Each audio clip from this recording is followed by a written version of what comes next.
Steelers Nation, it's time. On the surface, the situation feels familiar. 2 straight wins, control of the AFC North, an 8-6 record, and December once again putting the Steelers to the test. Steelers fans know this movie well. We've been here before, and everyone remembers how last season, even with an even better record, things unraveled once adversity finally hit. But this time, something feels different. It's not just about the wins, it's how they happened. It's everything this team has already faced, everything it has had to survive, and yet it's still standing, still fighting, the way Steelers football has always been. December is here, the weight of the jersey shows up, and now we're entering the moment that separates promise from reality. So stick with me until the end, because today we're breaking down why this moment could define the true identity of the Steelers in 2025. And if you're true Steelers Nation, don't forget to smash that like button, subscribe to the channel, and let's go on this journey together. Here we go. This season hasn't been smooth. It hasn't been comfortable. It hasn't been one of those years where the Steelers cruise through the first half of the schedule and only start asking hard questions in January. This team has already had to answer those questions in December. They lost games they led at halftime. They dealt with injuries that, for many teams, would have completely derailed the season. Aaron Rodgers broke his hand. Mason Rudolph had to step in.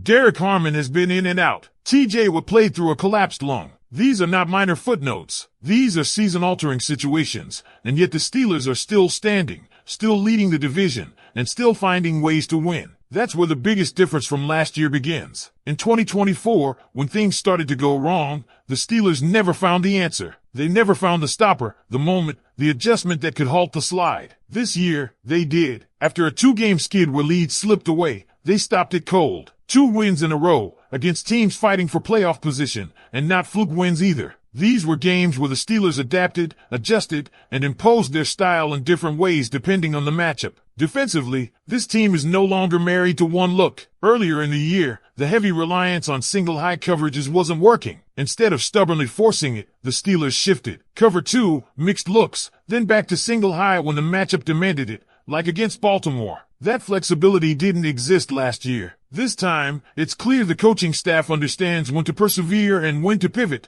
and that balance has been critical. Offensively, the same evolution is happening. For much of the season, this was a heavy 12 and 13 personnel team. Lately, we've seen more 11 personnel, more spread looks, more willingness to change identity week to week. Mike Tomlin has framed it simply as matchup-based football, but that simplicity hides real growth. This offense is no longer locked into one script. It can win methodically or strike quickly, and that adaptability showed up clearly in the win over Miami. Aaron Rodgers is at the center of that. He doesn't need to be MVP level every snap to change the trajectory of a season. What he brings is control. He can orchestrate long, clock-draining drives that protect a battered defense, then flip the switch and attack with tempo when the opportunity is there. Against Miami, you saw both versions. A deliberate, composed drive before halftime. A fast, explosive series to open the second half. That kind of command at quarterback simply didn't exist for the Steelers last season. And when Rodgers needs a knockout punch, he has one. The connection with DK Metcalf is becoming a real weapon. The touchdown pass that split 2 safeties wasn't just a highlight.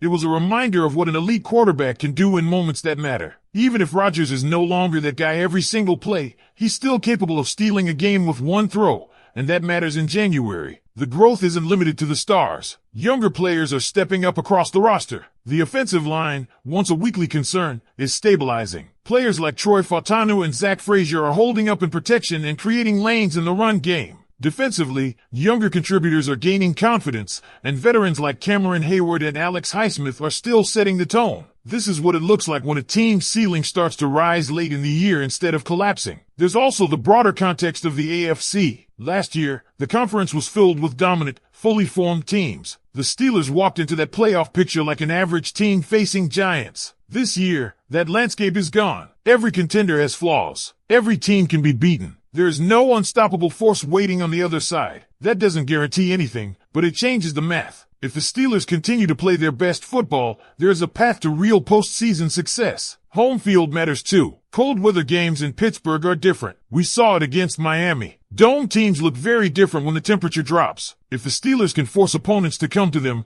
that's an edge you can't ignore. It's not everything, but it's something this team knows how to use. All of this brings us back to the central question hovering over this season. This team has taken punches, adjusted, and responded. They've shown flexibility, resilience, and a growing confidence that wasn't there a year ago. They aren't perfect, and nothing is guaranteed, but they feel more prepared for what's coming than they did the last time they were in this position. The real test is still ahead, but for the first time in a while, there's a sense that the Steelers might actually be built for it. So looking at everything we've seen, the injuries they've endured, the adjustments they've made, and the way they're playing right now, do you believe this Steelers team is truly better equipped for a late season and playoff push than last year? What makes this stretch so fascinating is that the Steelers are no longer surviving games by leaning on one narrow formula. They're winning in different ways, and that's usually the clearest sign that a team is maturing late in the season. Against Miami, it wasn't about one unit carrying everyone else. It was a layered performance, where contributions came from all over the roster, often from players who weren't expected to be central figures just a few weeks ago. Start with the offensive line, because that's where the tone was quietly set. This was a game where the Steelers were forced to start Dylan Cook in his first NFL start, and instead of being a liability, he became one of the most important stabilizers on the field. 30-plus pass protection snaps without allowing a pressure is not something you brush aside, especially considering the Dolphins actively tested him with blitzes. That kind of performance doesn't just help in one game, it gives the entire offense confidence to expand what it wants to do. When you trust the edges, the quarterback can hold the ball a split second longer, and that's where routes like the deep shot to DK Metcalf even become possible. Inside, the communication was just as important. Miami throws plenty of exotic looks, especially on passing downs, yet there were very few moments where protection completely broke down. That tells you this group is starting to understand each other, and understanding is what separates chaotic December football from composed December football. The run production off the right edge, especially behind Fautanu and Frazier, wasn't flashy, but it was efficient, and efficiency is exactly what this offense needs when the weather, the injuries, and the pressure all start piling up. Then there's the way the Steelers are deploying their skill players. The tight ends didn't dominate the box score,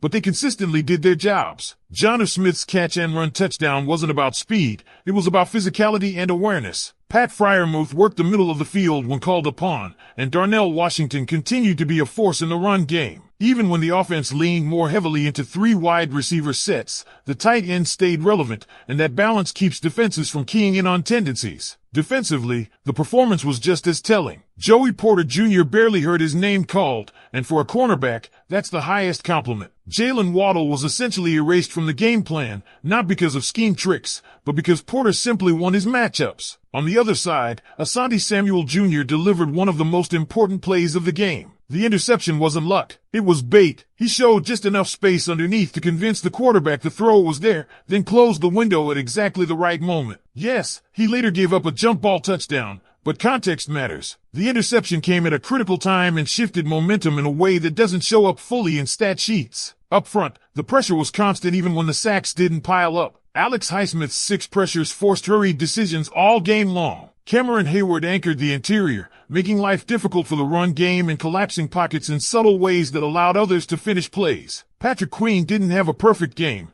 but his impact showed up in moments where nothing happened for the offense, because he took away options before the ball was ever thrown. This is where the broader point comes into focus. The Steelers are playing cleaner football. When they've lost in the past, it's often been because of a handful of catastrophic mistakes from a few players. Against Miami, there were no back-breaking errors. Even the players who struggled had isolated issues, not game-altering collapses. That matters deeply when you start talking about playoff football, because postseason games are usually decided by who blinks first. Aaron Rodgers' influence threads through all of this. His stat line wasn't eye-popping, but his control of the game was unmistakable. He changed tempo. He adjusted protections. He identified matchups and exploited them when the moment was right. The long, methodical drives protected a defense dealing with injuries. The quicker strikes punished defensive lapses. That kind of versatility forces opponents to defend every blade of grass and every second on the clock. And zooming out again, this is where the AFC landscape plays into the Steelers' hands. There's no unbeatable juggernaut waiting to swallow everyone whole. There are good teams, dangerous teams, but not invincible ones. The Steelers have already beaten teams in the playoff conversation, and the ones they haven't beaten yet don't feel untouchable. Playing meaningful games in Pittsburgh, in the cold, against opponents who aren't built for it, is a real advantage if the Steelers can hold on to it. None of this guarantees a deep run. Football never works that way, but what it does show is a team that's learning, adjusting, and growing at the right time. This doesn't feel like a group hoping to catch lightning in a bottle. It feels like a team that understands who it is, what it can do, and how to tailor that identity to whoever lines up across from them. Now it's on you. Do you see this version of the Steelers as a legitimate threat if they carry this level of discipline and adaptability into January? Or do you still feel there's one missing piece that could hold them back when it matters most? If you're enjoying this breakdown and want to keep following the Steelers' path through the rest of the season, make sure you subscribe, hit the like button, and stick around, because what comes next could define how this entire year is remembered. What still stands out as this story keeps unfolding is how quickly perceptions can change once execution starts matching intent. Earlier in the season, there was plenty of justified criticism about what the Steelers wanted to be versus what they actually were on the field. The plan didn't fully work. Certain offseason ideas didn't translate. The roster construction looked awkward in spots. And yet, instead of stubbornly forcing a vision that wasn't producing results, this team recalibrated while the season was still alive. That ability to recalibrate is showing up not just schematically, but emotionally. You can see it in how replacement players are being absorbed instead of exposed. There was a time not long ago when losing a depth corner or shuffling the offensive line would have felt like a breaking point. Now, players like James Pierre being unavailable actually register as meaningful absences, not punchlines. Dylan Cook stepping in at left tackle and holding his own in his first start isn't just a nice story. It's evidence of a system that's supporting its parts rather than relying on miracles. That continuity is one of the quiet advantages this team has right now. When Mike Tomlin talks about leadership at this level, he often frames it around knowing when to push through rough patches and knowing when to pivot. This season has been a real-time example of that philosophy. Some things were stuck with, refined,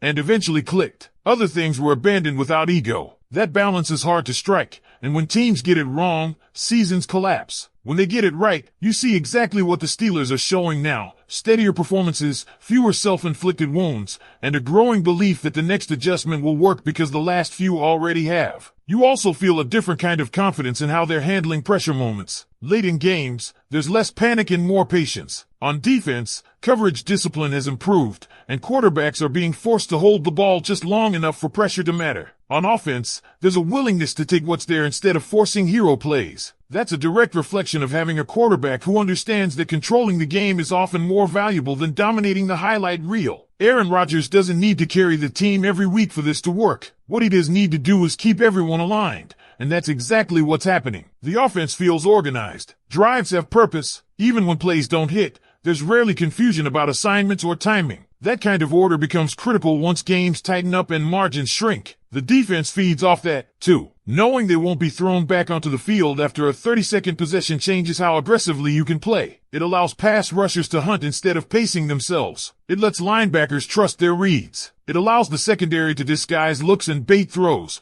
like the interception that swung momentum against Miami. These things stack, and over the course of a game, there were opponents down. And again, context matters. The AFC isn't separating into clear tiers the way it has in some past seasons. Home field advantage, weather, and situational football are going to matter more than ever. The Steelers are positioning themselves to lean into exactly those factors. They're not trying to outgun everyone. They're trying to outlast them, out-adjust them, and force them to play a style they're uncomfortable with. That doesn't mean there aren't concerns. No team is flawless, and the Steelers are still navigating injuries, depth questions, and the reality that one bad afternoon can undo weeks of progress. But the difference now is that those concerns don't feel fatal. They feel manageable, and that's a meaningful shift from where this team was not that long ago. As this season continues, the real question isn't whether the Steelers can win a specific matchup. It's whether they can keep responding the way they have when circumstances change, when something goes wrong, or when an opponent punches back. So far, the answer has been yes more often than no,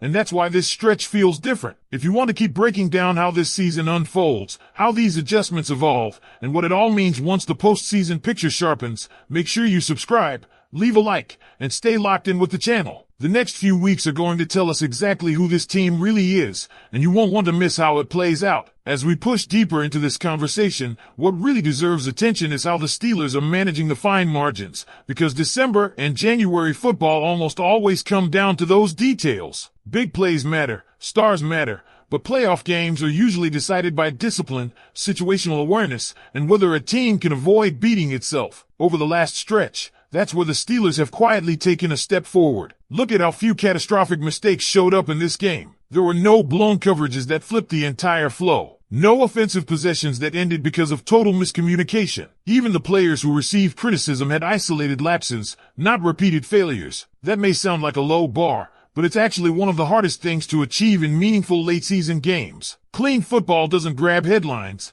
but it wins playoff matchups. Special teams, often ignored when things go right, also fit that theme. There was no dramatic swing here, but there also wasn't a momentum-killing disaster. Field position stayed manageable. Extra points were handled. Nothing stole energy from the sideline. Again, it's not flashy, but in tight games against playoff-caliber opponents, it's essential. Another layer to this is how the Steelers are handling their personnel usage. We're seeing smarter rotation on defense, especially among the linebackers and the front. Malik Harrison's role as a run-stuffer has become clearer. Patrick Queen is being asked to do less hero work and more glue work, filling gaps, closing windows, forcing offenses to throw elsewhere. That kind of role clarity matters when injuries pile up, because it prevents players from trying to do too much. In the secondary, the confidence is obvious. When quarterbacks stop targeting certain corners, it allows the defense to tilt coverage elsewhere. Joey Porter Jr. erasing one side of the field doesn't just neutralize a receiver, it changes how the opposing offense has to structure entire drives. That ripple effect showed up repeatedly, with throws being delayed,